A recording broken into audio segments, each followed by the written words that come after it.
further contemplations about the circle. Now, obviously, like the whole.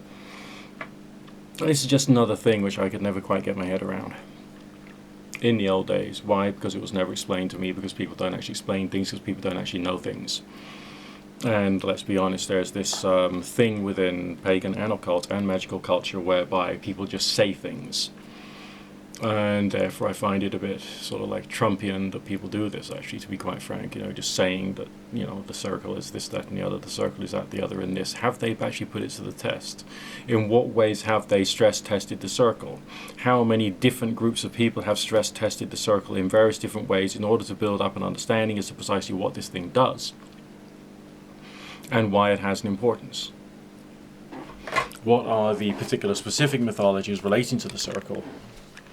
And why are they there?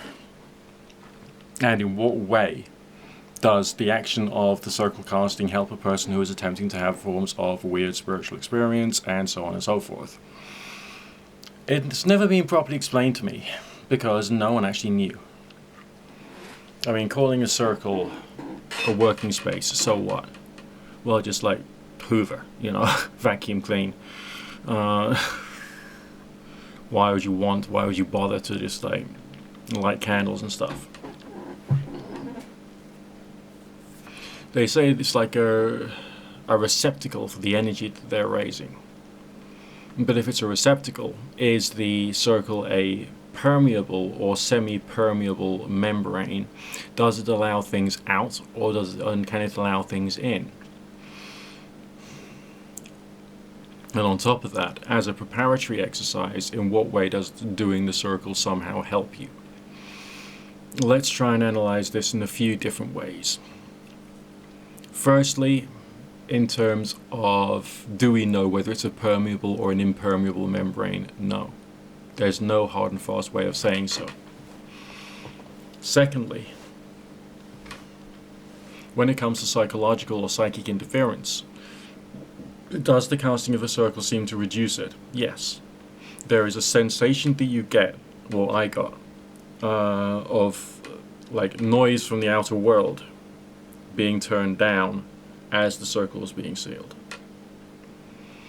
So there is a feeling, therefore, of some kind of resistive boundary to any other form of psychological issues going on around. If the circle is cast in a prayerful manner, with a tranquil, reverent, prayerful way, then it becomes a flowing meditative exercise. So essentially what you've got is something which helps to calm the mind down when you're doing the exercise. Something which helps to create a greater singularity of thought, because you're supposed to be building up your specific intention without interference from other areas of your mind. So the preparatory exercise which I mentioned earlier on, the chakras, the ball of light and body scan, and also ascension, also do very similar things. The ascension meditation opens you up and gives you a bit of a gamma wave sensation. Opening up the chakras also gives you an opened up feeling. The body scan meditation makes you feel less open but more focused. So you can choose which particular order you want to try and put these things in, to taking into account the kind of emotional and perceptual results you're trying to bring about for the purposes of attempting to do something strange. Okay, so therefore the action of the casting of the circle has its importance. The feeling of there being some aspect of a membrane to it is definitely there. The circle, when you've cast it properly, sometimes if you've got some psychic perception, you'll be able to see it. Not obviously as well as you could see like this little box of dice, because the sense of perception is slightly different.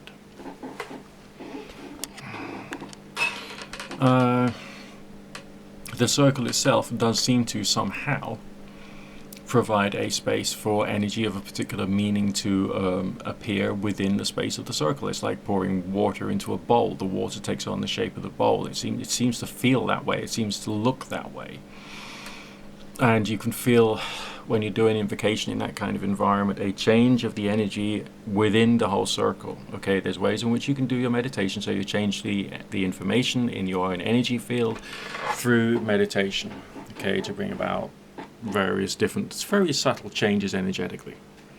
But if you're doing it in a circle, it's like the whole circle within it seems to have a fullness of that particular intention, energy, meaning, contemplation.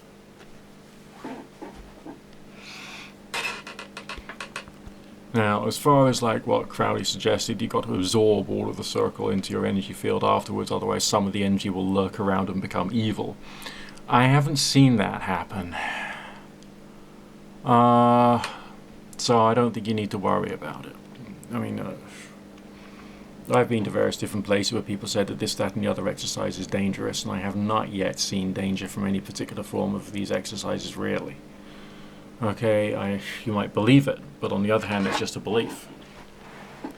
Just like people create a belief about what the circle is about, rather than necessarily putting it to the test and seeing what kind of experiences and meditations and contemplations happen within the circle itself, and how the circle changes your ability to focus in that meditative state. I mean, if you want to do meditation and you want to be really, really focused and really calm and relaxed doing it and without other psychological distractions, then doing the circle casting is a good thing. I don't think it's necessarily a bridge between the worlds or whatever, but there are some people who suggest that higher energy beings don't want to come down to the material plane. So maybe, if there was some truth to that hypothesis, that particular point of view, that particular belief, then it would make sense that one of the purposes of the circle is to protect higher entities from material damage, or damage done to them by the lower energy of the material world. That's a hypothetical.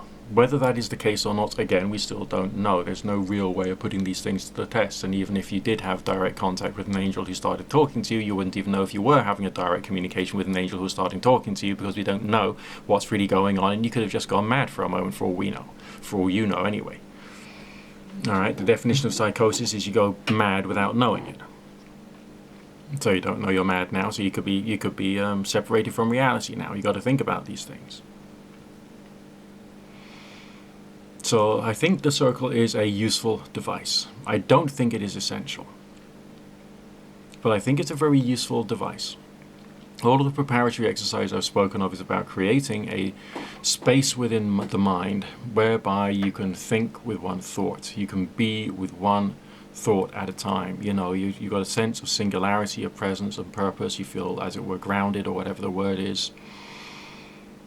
And you therefore feel calm. So therefore it is definitely a psychological exercise to enable all the little pockets of your will, of your energy, of your contemplation kind of energy you're trying to, in inverted commas, work with, whether that's prayerful or attempting to do magical things or to do other things to your energy field.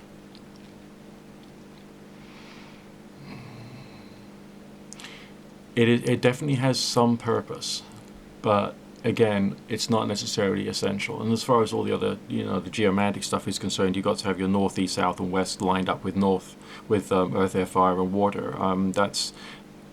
That's dogma. Okay, that's just dogma. That doesn't necessarily do anything, and it's not accurate. As far as is there a manipulation of the energy of the 4 different types, of the 4 elements, or the 4 angels, or the 4 whatever it is you've got around you, there appears to be some of that. And it does appear to some psychic sense that these things are present as defined. So the words you use to define them, the ideas, the images, the visualizations, all of these things, and the intention behind it and the words you're using will affect its function, as far as energy is concerned and as far as the ideas of the circle is concerned. Because the circle is something which develops a presence, which can at times be perceived. So therefore it is the products of the manipulation of energy, and when set up, it has its presence.